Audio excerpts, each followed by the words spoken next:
ব্যক্তি থেকে পরিবার, সমাজ থেকে রাষ্ট্র, দেশ থেকে বিশ্ব সবকিছুর চালিকায় রাজনীতি। তাই রাজনীতির 10 দিক নিয়ে রাজকাহন নিবেদন করছে জি25 ইস্পাত। সাথে আছি আমি তাসনুভা তন্নি।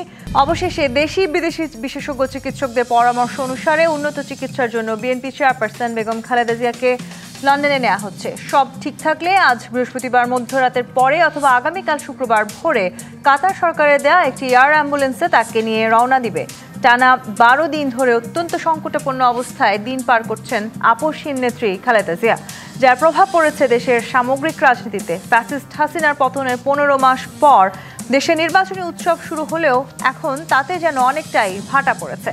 কারণ খালেদা জিয়া অসুস্থ হওয়ায় শুধু বিএনপি চিন্তিত হয়ে পড়েনি, অস্থিরতা ছড়িয়েছে জামায়াত ইসলামী সহ অন্য রাজনৈতিক দলেও। অনেকে আবার ভোটের সঙ্গে বিএনপির ভারপ্রাপ্ত চেয়ারম্যান তারেক রহমান ও খালেদা জিয়ার দেশে থাকা না থাকার হিসাব মেলাচ্ছেন। যদিও ইতিমধ্যে বিএনপির স্থায়ী কমিটির সদস্য ও নির্বাচন কমিশন বিষয়ক কমিটির প্রধান নজরুল ইসলাম খান বলেছেন, অনিবার্য কারণ ছাড়া নির্বাচন বিলম্বিত হোক বিএনপি তা চায় না। এরপরও খালেদা জিয়ার অনুপস্থিতিতে দেশের পরিস্থিতি কি দাঁড়াবে তা নিয়ে চিন্তিত অনেকেই। গণঅভ্যুত্থান পরবর্তী সময়ে দেশের অভিভাবকের আসনে থাকা খালেদা জিয়ার অসুস্থতায় রাজনীতির গতিপথ কোন দিকে ধাবিত হতে যাচ্ছে, তার অনুপস্থিতিতে বিএনপিতে কি কোনো বিরূপ প্রভাব পড়ার সম্ভাবনা আছে? এসব নিয়ে আলোচনায় আজ রাজকাহন স্টুডিওতে আছেন বিএনপির স্বনির্ভর বিষয়ক সম্পাদক ও সাবেক সংসদ সদস্য নীলোফার চৌধুরী মনি, আছেন জাতীয় পার্টির মহাসচিব ব্যারিস্টার শামীম হায়দার পাটোয়ারি এবং আছেন খেলাফত মজলিসের মহাসচিব ডক্টর আহমদ আব্দুল কাদের। স্বাগত জানাচ্ছি আজকে রাজকাহনে। ডক্টর আহমদ আব্দুল কাদের, খালেদা জিয়া এই মুহূর্তে বাংলাদেশের আসলে সবাই তার সুস্থতা কামনা করছে এবং অনেকে বলার চেষ্টা করছেন এই ফ্যাসিস্ট শাসন আমলের পরে আসলে এই একজন নেত্রীকে ঘিরে বা তার সুস্থতাকে ঘিরে সব রাজনৈতিক দলমত নির্বিশেষে সবাই আসলে এক জায়গায় এসে দাঁড়িয়েছেন। আবার ঠিক তারই অসুস্থতাকে ঘিরেই নানান রকম রাজনীতি চিন্তা করা হচ্ছে, নানানভাবে সমীকরণ পাল্টে যেতে পারে কিনা সেই চিন্তাও করা হচ্ছে। ইতিমধ্যে তাকে লন্ডন নিয়ে যাবার সব প্রস্তুতি প্রায় সম্পন্ন হয়েছে। তিনি যদি এই মুহূর্তে বা নির্বাচনের এই আগের এই সময়টাতে বাংলাদেশে না থাকেন, অবস্থান না করেন, সেটি রাজনীতিতে কেমন প্রভাব ফেলতে যাচ্ছে বলে আপনারা মনে করেন? ধন্যবাদ। বিসমিল্লাহির রহমানির রহিম। বেগম জিয়ার অবস্থান আমাদের সবার কাছে পরিষ্কার যে রাজনৈতিক বিগত উনি যখন থেকে উত্থান ঘটেছে এর সাথে সময়তে কিন্তু উত্থান ঘটে, তখন থেকে কিন্তু এটা ঐক্যের কেন্দ্র ছিল এবং আমরা নিজেরা এক সময় জড়িত ছিলাম। উনি যেভাবে সবাই এগোনো করতে পারতেন, পরবর্তী সময় তা অন্যরা করতে পারছে না, বাস্তবতা মেনে নিতে হবে। এই জন্য আমরা মনে করি ওনার সুস্থতার প্রয়োজন এবং ওনার সঙ্গে যদি আমরা একসাথে নাও থাকি, দলগতভাবে নাও থাকি, কিন্তু জাতির জন্য প্রয়োজন। কিন্তু জাতির একটা কেন্দ্র হিসেবে তিনি আছেন। আমি নিজে দেখতে গিয়েছিলাম ওনাকে এবং সেখানে আমরা প্রার্থনা আমরা করছি, দলগতভাবে করি, আমরা ওনার সুস্থতার প্রার্থনা করছি। ওনার অ্যাবসেন্সে কী হবে এটা প্রশ্ন করেছেন। জাতীয় রাজনীতিতে এত গুণগত বরুদ আসবে না, বিএনপির কিছু অবশ্যই তৈরি হয় মনে করি। যদি বিএনপির চেয়ারপারসন অ্যাবসেন্ট থাকেন বা না থাকতে পারেন, যিনি অ্যাক্টিং চেয়ারপারসন যদি না আসেন, তাহলে তো সমস্যা তৈরি হবে। এটা বাস্তবতা। এটা আমার চেয়ে মনে আবার ভালো বলতে পারবেন কী সমস্যা তৈরি হবে, কিন্তু আমরা সাধারণত বুঝি সমস্যা তৈরি হবে। এবং যে সম্ভাবনা তাদের তৈরি হয়েছিল 5ই আগস্টের পরে, এই সম্ভাবনা ফিকে হয়ে যায় মনে করি। এই আমার কথা আর কি। জি, সেই সম্ভাবনা যদি ফিকে হয়ে যায় তাহলে তো আসলে রাজনীতির অঙ্গনে বিএনপি এই মুহূর্তে সবচাইতে গুরুত্বপূর্ণ একটি রাজনৈতিক দল, কিংবা সবাই বলার চেষ্টা করছেন যে সবচাইতে পুরাতন রাজনৈতিক দল এবং হয়তো সামনে নির্বাচনে তাদের জয়ী হওয়ার সম্ভাবনাই সবচেয়ে বেশি। ব্যারিস্টার শামীম হায়দার পাটোয়ারি, যে দলটি সামনে নির্বাচনে জয়ী হওয়ার সম্ভাবনা সবচেয়ে বেশি বলা হচ্ছে বা রাজনৈতিক বিশ্লেষকরা সেটাই মনে করছেন, হঠাৎ করে যদি তাদের শীর্ষস্থানীয় নেতা তিনি না থাকেন বাংলাদেশে, কিংবা যদি তারেক রহমানের আশাটাও পিছিয়ে যায়, সেই সম্ভাবনাটাও আসলে আবার নতুন করে আমাদেরকে সেই সমীকরণটাও চিন্তা করতে হবে কি? দেখুন, দেশটা তো আসলে সবসময় দুটো ভাগে ভাগ ছিল। একটা হচ্ছে আওয়ামী লীগ, আর হচ্ছে আওয়ামী লীগ বিরোধী। Mostly Begum Zia was a symbol of unity. এই এনটি আওয়ামী লীগ বিশাল প্ল্যাটফর্মের, তার নিজের দলের বাইরেও বাকি যে দলগুলো ছিল তাকে সিম্বল অফ ইউনিটি হিসেবে দেখতো এবং একটা প্ল্যাটফর্ম করতো। এবং 91 এবং 2001-এ বিএনপির ভোটে ঈর্ষণীয় সাফল্য আছে, ঈর্ষণীয় সাফল্য। সেটার জন্য অনেকাংশেই বেগম জিয়া কৃতিত্বের দাবিদার। তার ব্যক্তিত্ব, তার মাতৃত্বসুলভ আচরণ, এবং তার সবাইকে একত্রিত করা, অ্যাকোমোডেট করার যে একটা ব্যাপার ছিল সেটা মিলিয়ে উনি করেছিলেন। এবং আমি আমার লয়ারিংয়ে জীবনে একটা জিনিস দেখেছি, যখন 111 আসলো তখন লয়ারদের উপর তীব্র প্রেশার আসতো যে তোমরা তোমাদের দলের শীর্ষ নেতৃবৃন্দের মামলা করতে পারবে না, দুর্নীতির মামলাগুলো। তো দেখা গেল ব্যারিস্টার শফিক আহমেদ ছাড়া আওয়ামীপন্থী শীর্ষ আইনজীবীরা প্রত্যেককেই শেখ হাসিনার মামলা করতে ডিনাই করেছে চাপে পড়ে। কিন্তু বিএনপিপন্থী সকল আইনজীবী, শীর্ষ আইনজীবীরা, খন্দকার মাহমুদ হোসেন, প্রত্যেকেই খালেদা জিয়ার মামলা করেছে। অর্থাৎ খালেদা জিয়ার প্রতি তাদের ব্যক্তিগত ভালোবাসাটা অনেক বেশি ছিল। এখন বিএনপি তো যদি 6 তারিখে ভোট হতো, বিএনপি 250টা আসন পেত। আমি আন্দোলনের পর 6 মাস পরে গেলে 220টা পেত আমার ধারণা আর কি। আরও 6 মাস পরে 180 পেত। এখন তো মনে হচ্ছে অনেক কিছুই টালমাতাল হবে।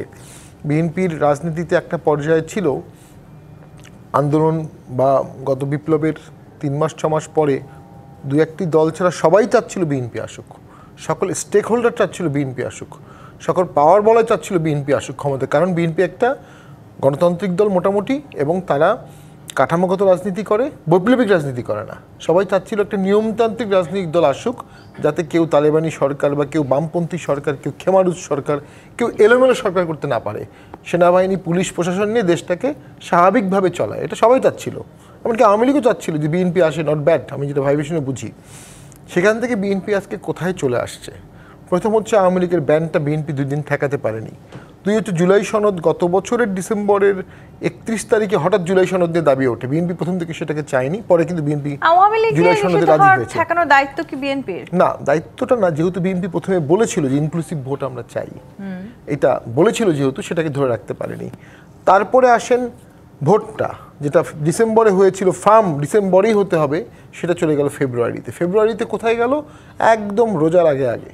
অর্থাৎ ভোট একটু পিছালেই একেবারে 6 মাস, 8 মাস, 10 মাস পিছিয়ে যাবে। দেন গণভোটে বিএনপি রাজি হয়েছে, এটা খুব ভালো। কিন্তু ভোটের দিন হবে, এই অসাংবিধানিক জিনিসটা কম্প্রোমাইজের স্বার্থে বিএনপি রাজি হয়ে এখানে একটা জটিলতা সৃষ্টি হয়ে গেছে।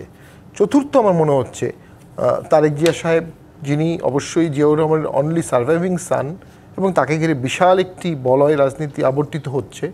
আওয়ামী লীগ, বিএনপি বা অন্য দলের সাথে পার্থক্য হচ্ছে বিএনপি তার উত্তরসূরি ঠিক করে ফেলেছে, উত্তরসূরি রেডি আপাত দৃষ্টিতে। এটা কিন্তু বিশাল অ্যাডভান্টেজ। কিন্তু তিনি যদি ভোটের সময় আসতে না পারেন, উনি 64 জেলা ভিজিট করতে না পারেন, হাত নাড়তে না পারেন, ভাষণ দিতে না পারেন, 5% ভোট কিন্তু ওখানেই ডিফারেন্স ক্রিয়েট হবে। আপনি চিন্তা করে দেখেন যে আমাদের শফিকুল সাহেব, যিনি একজন সজ্জন ব্যক্তি, হাসছেন, কাঁদছেন, হ্যান্ডশেক করছেন, মোলাকাত করছেন, ক্ষমা চাচ্ছেন, উনি ভোটের মাঠে দাপিয়ে বেড়াচ্ছে। সেখানে বিএনপিতে সমসাময়িক আর কেউ নাই। এটা ভোটের মাঠে ইম্প্যাক্ট পড়বে। এই সব কিছু মিলে আমি তো মনে করি সামনে খুবই একটি দ্বন্দ্বময় সময় হবে, ক্লাউডি সময় হবে। আমি আজকে আসার সময় অসংখ্য লোককে জিজ্ঞেস করেছি, তোমাদের কি মনে হয় ভোট হবে? আমি অন্তত 50 থেকে 60% লোক, গুরুত্বপূর্ণ, বলেছে তারা বিশ্বাস করে না ফেব্রুয়ারিতে ভোট হবে। নীলোফার চৌধুরী মনি, বিএনপিও কি তাহলে এটি বিশ্বাস করতে যাচ্ছে ফেব্রুয়ারিতে ভোট হবে কি হবে না? বেগম খালেদা জিয়াকে চিকিৎসার জন্য বিদেশে নিয়ে যাওয়া হচ্ছে, এবং তিনি যদি আসলে বাংলাদেশে এই মুহূর্তে বা নির্বাচনের আগ মুহূর্তে অবস্থান না করেন, সেক্ষেত্রে বিএনপি আবারও অভিভাবকহীন হবে, এরকম শঙ্কা করছেন রাজনৈতিক বিশ্লেষকরা। সেক্ষেত্রে আসলে সামনে নির্বাচন ঘিরে আপনাদের যে নির্বাচনী প্রচারণা আছে, সেখানেও তো একটা বড় ভাটা পড়ার সম্ভাবনা থাকলো। ধন্যবাদ আপনাকে। যারা শুনছেন আমার শুভেচ্ছা, আমার সহ আলোচকবৃন্দকে শুভেচ্ছা। দেখেন, বিএনপি একটা বড় সংগঠন, এত প্রতিকূলতার মধ্যে বিএনপি দাঁড়িয়ে আছে, একদম সস্থলে যোগ্যতা নিয়ে দাঁড়িয়ে আছে, এবং বিএনপি একটা সাগরের মতো। সেইখানে অবশ্যই এফেক্ট পড়বে না আমি তা বলছি না। দেশের হচ্ছে বেগম খালেদা জিয়া বিএনপির একটা বটবৃক্ষ, নট অনলি বিএনপি, বাংলাদেশের সাধারণ মানুষের কাছে উনি তাই সেই জায়গায়। এবং অ্যাক্টিং চেয়ারম্যান উনি এখনও আসে নাই, আমি জানি না নির্বাচনের আগে উনি আসতে পারবেন কতটুকু, উনি চেষ্টা করছেন তো আসার জন্য। তো সেইখানে আপনার বিএনপির মহাসচিব আছেন, বিএনপি স্ট্যান্ডিং কমিটি আছেন, যারা বিএনপি শুরু থেকে, ওখানে ম্যাক্সিমাম নেতৃবৃন্দ বিএনপি শুরু থেকে এই পর্যন্ত আছেন, বিএনপির ইচ অ্যান্ড এভরিথিং তাদের নখদর্পণে। সেই জায়গায় তারা কাজ করতে পারবেন না তা বলছি না, মানুষের কিন্তু ভেতরে নীলোফার চড়াই চৌধুরী, এই উতরাই যায়। প্রশ্নটা থেকেই যায় যে এত দীর্ঘ সময় আসলে বাংলাদেশের সাধারণ জনগণ কিংবা বিএনপির যারা আপামর নেতা কর্মী আছেন তারা সবাই হয়তো তারেক রহমানকে কিংবা তাদের নেতাকে সামনাসামনি দেখার এক ধরনের অপেক্ষা তো করেছেন, দীর্ঘ সময় পর সেই অপেক্ষা হয়তো শেষ হবার পালা ছিল, সেই অপেক্ষা আরো দীর্ঘায়িত হচ্ছে কি তাহলে? দেখেন, দীর্ঘায়িত কিছু কিছু জিনিস থাকে। আপনি জানেন যে বাংলাদেশের রাজনীতিটা ভীষণ অস্থিরতার মধ্যে দিয়ে গত 15, 18, 19 বছর যাবতই যাচ্ছে, 1-11 থেকে। সে 1-11-র পরে যেভাবে একটা সরকার ফ্যাসিস্ট হতে বাধ্য হয়েছে, সেটাও কিন্তু এই অস্থিরতার কারণেই আরও বেশি ফ্যাসিস্ট হয়েছে। কারণ একটা শ্রেণীকে একদম ধ্বংস করবে, -2 ফর্মুলাটা চলমান তখন থেকে এখন পর্যন্ত চলমান দেখে একদম চরম, একদম উচ্চ শিখরের নোংরামি করতে সুযোগ দেওয়া হয়েছে যে বা যারাই। সেই সুযোগটার জন্য আর একটা বড় দল ফ্যাসিস্টে রূপান্তরিত হয়েছে। সেইখানে বিএনপিকে ভেবেছিল ভেঙে চুরমার করে ফেলবে, চুরমার করতে যেও কিন্তু বিএনপি উল্টা আরও শক্তিশালী হয়েছে। বিএনপির থেকেও বেশ কয়েকজন নেতাকে আলাদা আলাদাভাবে চিন্তা করে নিয়েছে যে এরা আসলে বোধহয় বিএনপি চলে আসবে, কিন্তু বিএনপির ওই নেতারা একা একাই হেঁটে গিয়েছে, তাদের সাথে কিন্তু কোনো কর্মী যায় নাই।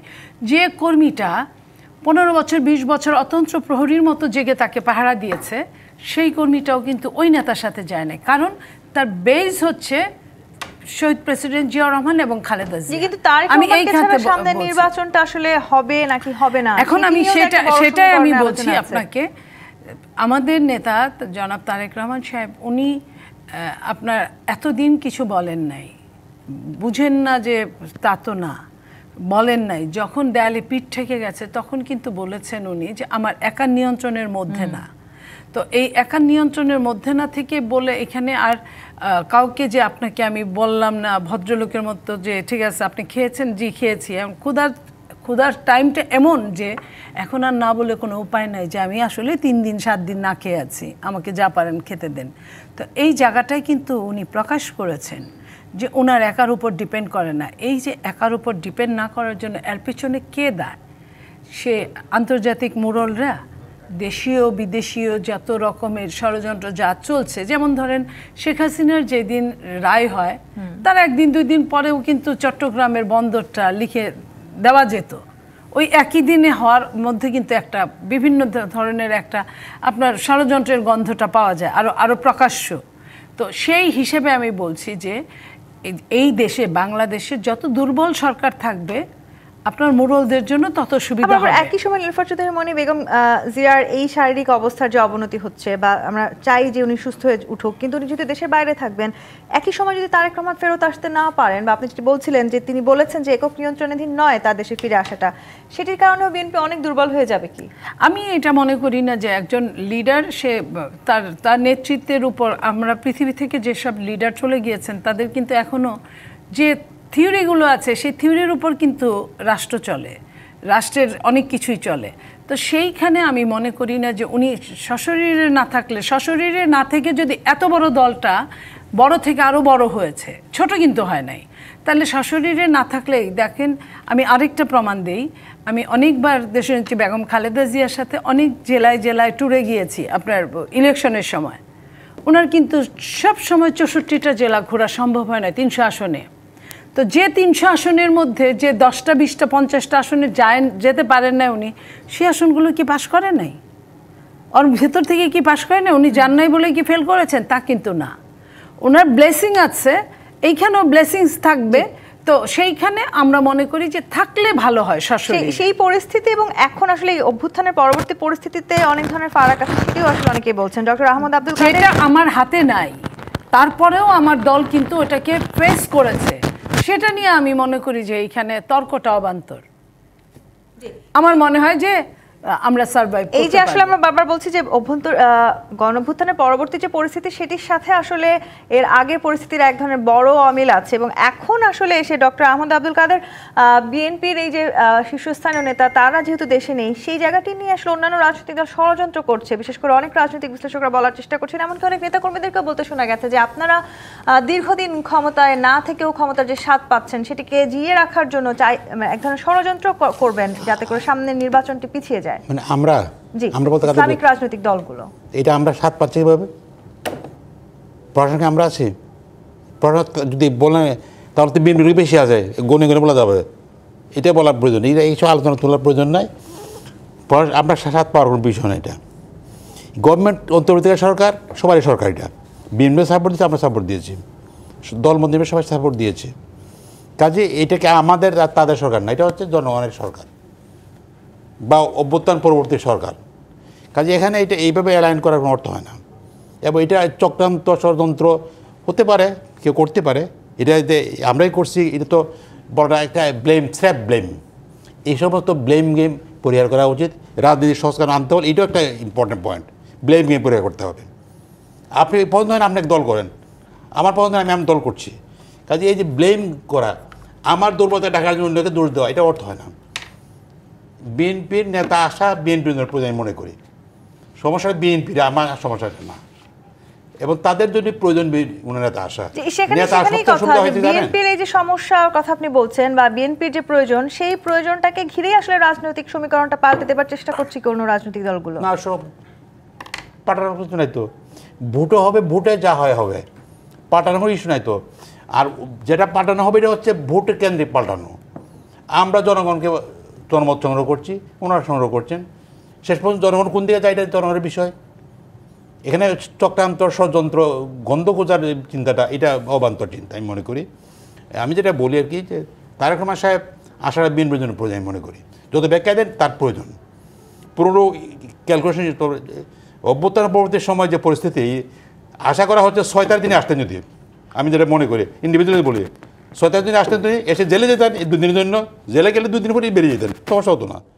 এইটুকুর স্ট্যাটাস দরকার ছিল। কিন্তু আমি সেটা যারা দিয়েছে লেটেস্ট স্ট্যাটাস, এটা অ্যালার্মিং স্ট্যাটাস, কিন্তু not for Tarek Rahman, for nation. জি, সেই অ্যালার্মিং সিচুয়েশনটা কেন, কি কারণ মনে করছেন আপনারা? কেন মনে করবো না? উনি যে কথা কি বলছেন, ওনার হাতে সরকার, কার হাতে? তাহলে ওনার নিয়ন্ত্রণটা কার হাতে? ওনার হাতে না, এটা বোঝা গেল পরিষ্কার। এই জন্য বলা হয়তো এটা ব্যক্তিগত পরিবারের বিষয়। উনি নিজে বলে দিচ্ছে নিয়ন্ত্রণ অন্যের হাতে, উনি নিজে স্ট্যাটাস দিচ্ছেন তো, কার হাতে নিয়ন্ত্রণ? তাহলে আসলে বিএনপি বা এই মুহূর্তে বাংলাদেশের রাজনীতি অন্য কেউ নিয়ন্ত্রণ করছে কিনা, সেটা আমাদের অ্যালার্মিং দেখে জন্য অ্যালার্মিং মনে রাখতে হবে। জি, এই অ্যালার্মিং জায়গাটি থেকে আসলে আমরা কিভাবে বেরিয়ে আসবো, এটি এই মুহূর্তে আসলে সবচেয়ে আলোচিত হতে যাচ্ছে। যেহেতু আসলে বিএনপির বড় দুজন নেতা, তারা দুজনেই দেশের বাইরে থাকবেন, সেই জায়গাটিতে আমি আসতে চাই। একটি বিরতি নিয়ে ফিরতে হবে। জি25 প্রাথমিকৃত রাজকাহন থেকে বিরতি নিয়ে ফিরছি, সাথেই থাকুন। জি25 প্রাথমিকৃত রাজকাহন দেখছেন। নীলোফার চৌধুরী মনি, ডক্টর আহমদ আব্দুল কাদের বলছিলেন যে অনেক অ্যালার্মিং তারেক রহমানের এই মুহূর্তে দেশে ফিরে না আসাটা রাজনীতির জন্য অন্তত পক্ষে। সেই অ্যালার্মিংটা কেন সেটি জানতে চাই, এবং মাইনাস ফর্মুলা যেহেতু আমরা বারবার আলোচনায় আসছে, সেখানে আভাসটা তাহলে আরো তীব্র হচ্ছে কি? দেখেন, আমি নিজেও তো বললাম যে মাইনাসটা কতটুকু অব্যাহত আছে এটা সময়ই বলে দিচ্ছে এবং বলে দিবে বাকিটুকু। আর ওনার আসা না আসা যে এটা কাদের ভাই হয়তো তার দৃষ্টিতে অ্যালার্মিং মনে হচ্ছে, বাট আমরা তো অভ্যস্ত হয়ে গেছি যুদ্ধ করতে, বৃষ্টির সাথে রোদের সাথে যুদ্ধ করতে করতে আমরা অভ্যস্ত। সো আমাদের কাছে ওটার জন্য আমরা প্রস্তুত আছি। যে কোনো মূল্যে আমরা চাই এই দেশের গণতন্ত্র অক্ষুণ্ণ থাকুক, এই দেশের মানুষরা নিজেদের ভোটটা দিতে পারুক, এই দেশে বিদেশি প্রভুদের সেই জাল বিছানো থেকে মুক্ত হোক, এটার জন্য আমরা চাই। এখনো আটকা আছে কোথাও না কোথাও, কারণ আপনারা তাহলে এখনো কি গ্রিন সিগন্যালের অপেক্ষা করছেন? দেখেন, যারা ফাইটাররা সবসময় ফাইট করে, সে শীতকালে হোক আর গরমকালে হোক, ওদের ওই বর্ষাকালের জন্য ফাইটাররা বসে থাকে না। তো সেই জন্য আমি বলছি যে 17 বছর উনি বাইরে আছে, দেশের বাইরে আছে। আমি আবারও বলছি, তাতে কিন্তু দলের মানে বিস্তার কিন্তু কমে নাই, বরং বেড়েছে। চেষ্টা ওখান থেকে চেষ্টা যে যতটুকু করেছে, ইলেকশন যেটা শামীম পাটোয়ারি বললেন যে যদি ওই তৎক্ষণাৎ ইলেকশনটা হতো তাহলে কতটা সিট পেত, তারপরে 6 মাস পরে হলে কতটা পেত, এটা একটা থাকেই। একটা সুইং ভোটগুলো তো একটা সময় কোনো না কোনো দিকে ধাবিত হয়, যারা এই জায়গাটায় হয়তো বা সশরীরে থাকলে একটা জিনিস, যেটা সুইং ভোটটা আরও বাড়ত, বা যারা বিএনপিকে ভোট দিবে, বিএনপি থেকে নাস্তানাবুদ না হওয়া পর্যন্ত কিন্তু ওই জায়গা থেকে সরবে না। এই সুযোগে কি তাহলে আপনি মনে করছেন জামায়াত কিংবা এনসিপি কিংবা অন্য রাজনৈতিক দলগুলো আরো এগিয়ে যাওয়ার সম্ভাবনা রয়েছে ভোটের আমি ওদেরকে এটা মনে করি না, এটা তাদের এখনো অতটুকু শক্তি হয় নাই, যেটা এই যে আইআরআই বা এরকম যারা যারা এই যে কিছু জরিপের চেষ্টা করেছে, আমি এটা মনে করি না। আমি একজন পুরখাওয়া রাজনৈতিক কর্মী হিসেবে, বাট আমি যেটা মনে করি সেটা মেটিকুলাস ডিজাইন, যেটা সেই ডিজাইনটা যদি চলমান থাকে এবং বিশ্ব মুরলরা সব যদি এক হয়, তাহলে যে কোনো সময় যে কোনো কিছু হতে পারে। আপনার একটা জিনিস আমি বলি, মনে করিয়ে দিই, শেখ হাসিনা কী বলেছিল? শেখ হাসিনার অনেক রকম দোষ থাকতে পারে, কিন্তু শেখ হাসিনা যখন বলছে কোনো না কোনোভাবে যে আমি যদি সেন্ট মার্টিন দিতাম তাহলে আমি আবারও থাকতে পারতাম, তখনও কিন্তু উনি ছিলই। তার মানে আবারও থাকতে পারতাম মানে সে কিন্তু বুঝে গেছে যে তার যাওয়ার পদধ্বনি শোনা যাচ্ছে। সে কিন্তু এটা অনুমান করেই কিন্তু এই কথাটা বলেছে যে আমি যদি সেন্ট মার্টিন দিতাম তাহলে আমি মেটিকুলাসলি ডিজাইন করে যা কিছু করা হচ্ছে সেই ডিজাইনটি এখনো চলছে, সেই প্রক্রিয়াটি এখনো এটা শুধু চলছে না, এটা ক্রমবর্ধমান হারে চলছে।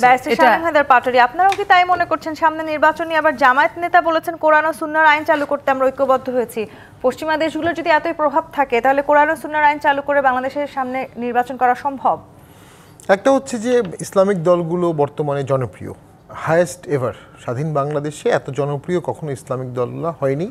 জামাত ইসলামী পাকিস্তানের থেকেও মনে হয় বাংলাদেশে জনপ্রিয়, যেটার কিছু রিফ্লেকশন ছাত্র সংসদ নির্বাচনগুলোতেও দেখা যাচ্ছে। জাতীয় নির্বাচনে কী হবে এটা বলা খুবই মুশকিল, কারণ 9 থেকে শুরু করে 24 পর্যন্ত আসলে ভোটের ট্র্যাক রাখা খুব টাফ হচ্ছে।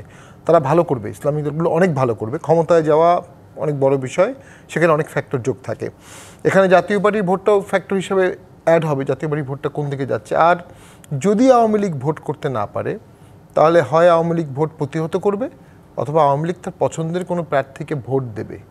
আবার জাতীয় পার্টির ভোট একটা ফ্যাক্ট হবে যেটা আপনি বলছেন, সেখানে জাতীয় পার্টি তো বিভিন্ন ভাগে বিভক্ত হয়েছে এবং দীর্ঘদিন আসলে আওয়ামী লীগের যারা মিত্র হিসেবে পরিচিত ছিল সেই দলগুলো মিলে প্রায় 16টি দল মিলে আরেকটা নতুন রাজনৈতিক দল আসতে যাচ্ছে, সেই সম্ভাবনাও তো আছে। আমাদের ভোট ব্যাংক আমাদের মূলধারাতেই এখনও আছে।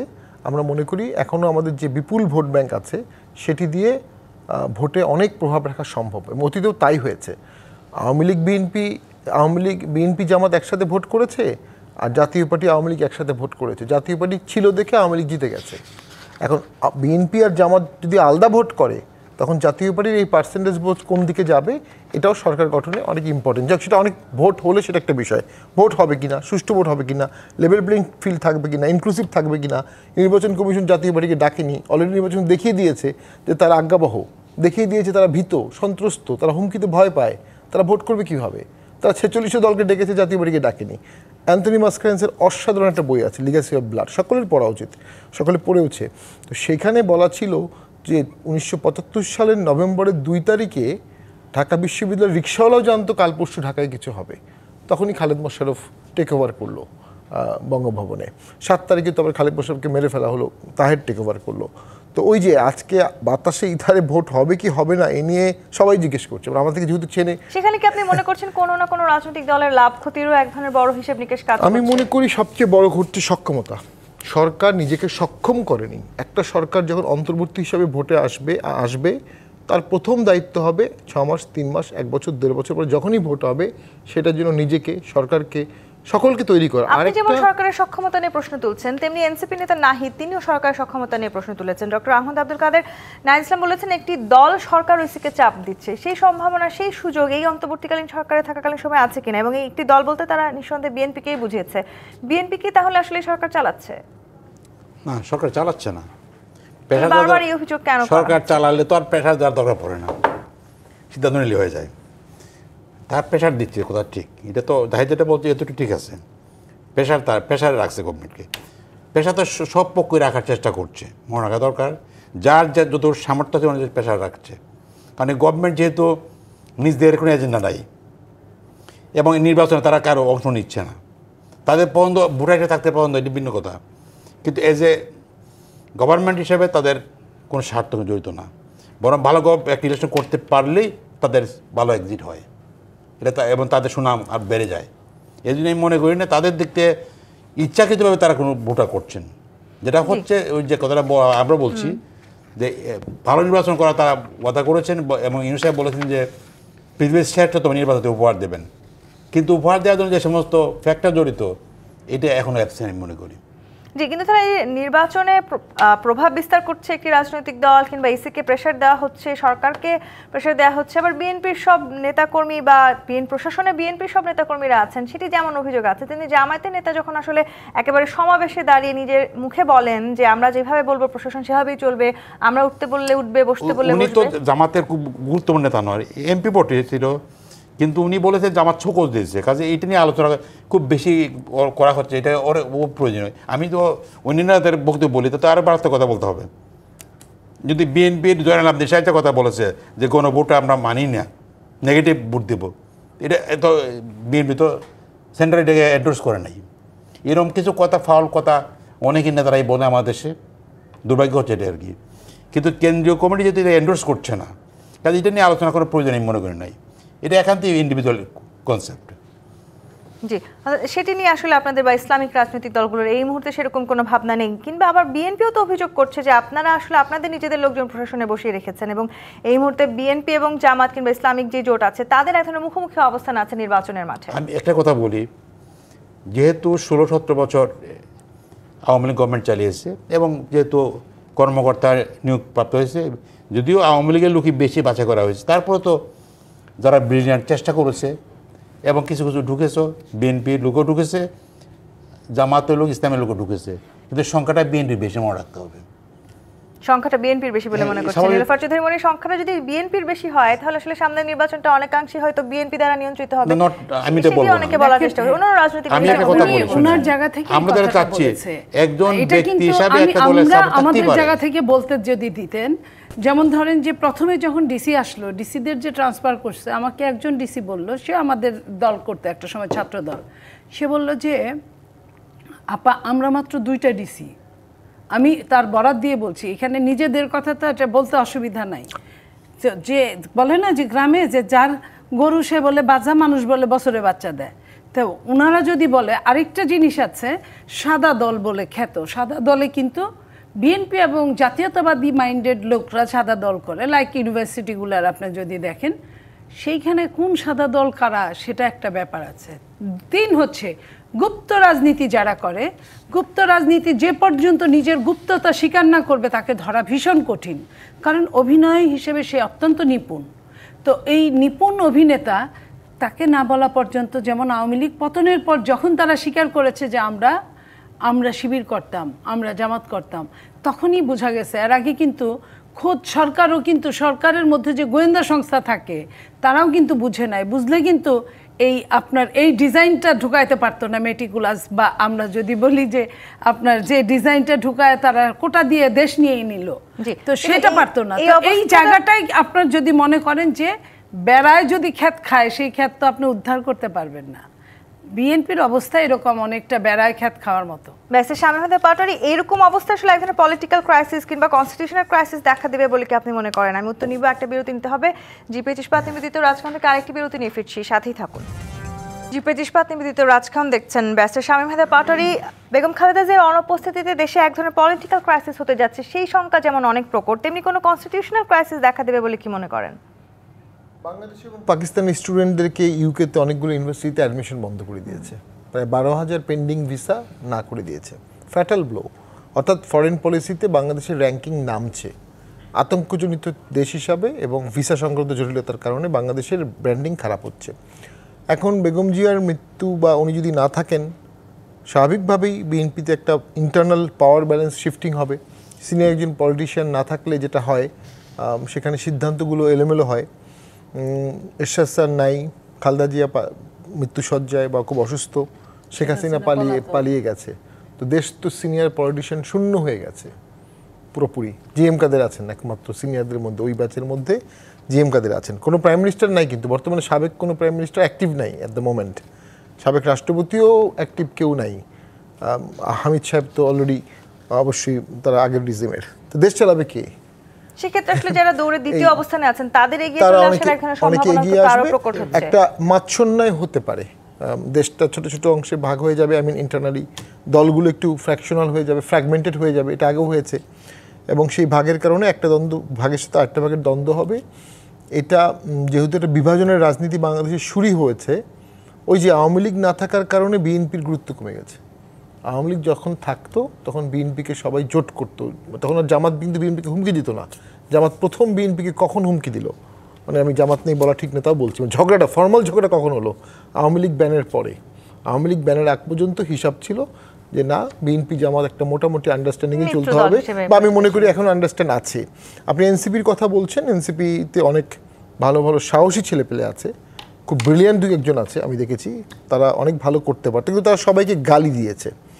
তারা জামাতের জামাতা প্র্যাকটিক্যালি, এবং জামাতকে তারা এখন গালি দিচ্ছে কারণ তারা ওই গন্থ থেকে সরে আসতে চাচ্ছে। বাট এনসিপির স্ট্রেংথ আমরা দেখেছি মাঠ পর্যায়ে ব্যাপকভাবে জামাতই ছিল। জামাত, এনসিপি, গণ অধিকার পরিষদ, এবি পার্টি, এগুলো একই পার্টির বিভিন্ন রূপ, একই মতাদর্শের লোক বিভিন্ন নাম নিয়ে দল করেছে বেটার নমিনেশন পাওয়ার জন্য, বেটার রিপ্রেজেন্টেশন পাওয়ার জন্য। দেখা গিয়েছে সালাউদ্দিন সাহেব একা আছেন, তার সাথে কথা বলছেন যারা, এই চারজন একই মতাদর্শ, চারটা ভাগ হয়ে গেছে। আর এনসিপি এখন সরকারকেও সমালোচনা করছে কারণ তাদের উপর একটা তীব্র কিংস পার্টি ইমেজ আছে।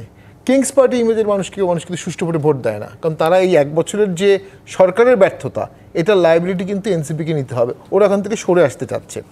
আর আমরা যেটা মনে করি, আপনি বললেন যে এই সরকার নিরপেক্ষ, অনেকে বলেছেন, এই সরকারের 2 জন অ্যাডভাইজার ভোট করতে চায়, এই আসন ওই আসন, এই আসন ওই আসন, 2 জন এখনো রিজাইন করেনি। সেই সিদ্ধান্তটাও তো তারা নিতে পারছেন না, তারা আসলে কাদের হয়ে নির্বাচনটা করবে। কি ন্যাক্কারজনকভাবে নিজের এলাকায় বরাদ্দ বাড়িয়ে বাড়িয়ে দিয়েছে যে আমি ভোট করবো, এলাকায় বরাদ্দ বাড়িয়ে দিয়েছে। সেই এলাকায় আজকে আসলে বিএনপি মনোনয়ন দিয়ে দিয়েছে। ওরা 2 জন, সরি আমি ইলেকশন নিয়ে সংখ্যার একটা কথা বলি, ওরা 2 জন এখনো পদত্যাগ করেনি।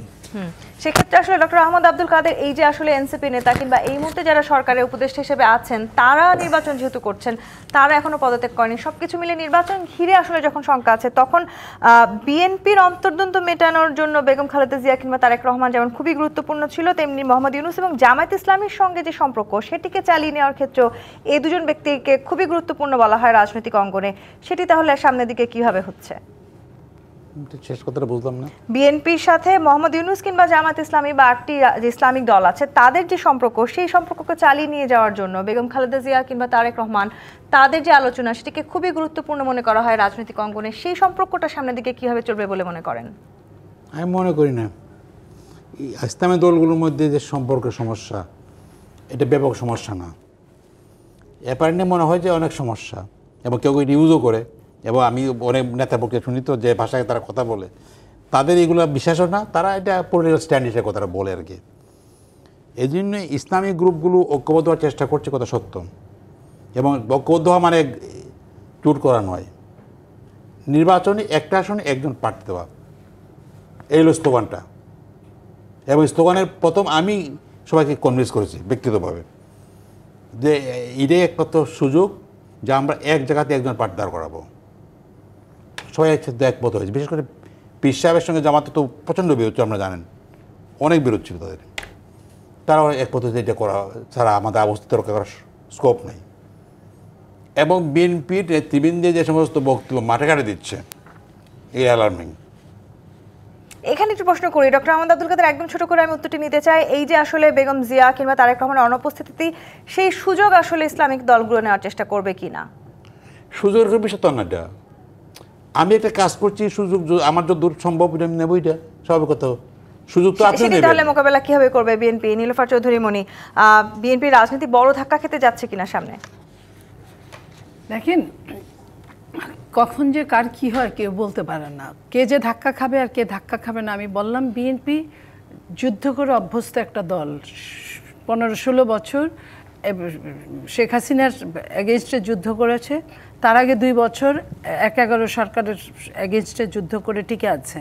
সো বিএনপিকে এত সহজে আমার মনে হয় না যে কেউ চাইলেই একদম ধরাশায়ী করতে পারবে। ধরাশায়ী করার জন্য যে সমগ্র বাংলাদেশে এক হয়েছে, যেটা কাদের ভাই বললেন, তারা যদি ইসলামিক দলই হন, তাহলে ইসলামিক দলের একটা স্ট্র্যাটেজি আছে। ইসলামকে কিভাবে আপনি নেবেন? শিয়া আর সুন্নি এক হয় না। কখন এক হয়?